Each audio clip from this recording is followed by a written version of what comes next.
Our other top story, your finances possibly taking a hit in the new year. Tonight, the Federal Reserve is looking at boosting interest rates 3 times in 2022, and it's pulling back on buying bonds. It's all in an effort to try and stop inflation, which has us paying more for just about everything.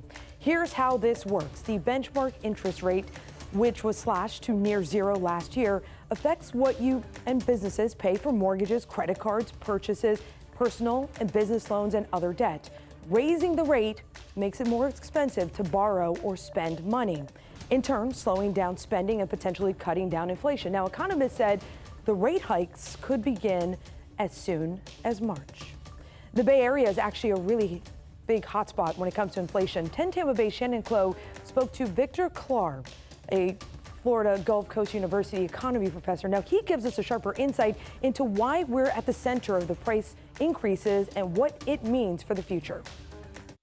I think the good news is that it's a sign in part that Tampa's bouncing back faster than some other metropolitan areas. The bad news, things are more expensive. The U.S. Bureau of Labor says among metro areas, Tampa Bay had the worst inflation in the nation last month. It's not way higher than the national average, but it is higher. Prices were up 8% in November from last year, but that doesn't surprise Victor Clark because as COVID cases go down, people are out and about. Tourism is back, the restaurants are bouncing back, and so we're starting to see some of that price pressure in Tampa simply because there's more economic activity right now than there is in other places. As an economist, Clark can tell you there are a number of Florida factors. Many people around the country are choosing to move to Florida. Specifically, Tampa Bay. Price pressure in the real estate market to buy, price pressure in the rental market as well. From housing to fuel, things cost more. That's supply and demand. Gasoline in Tampa was way up from November 2020, but I think we all remember that in November 2020, there still wasn't a lot of driving happening. Now,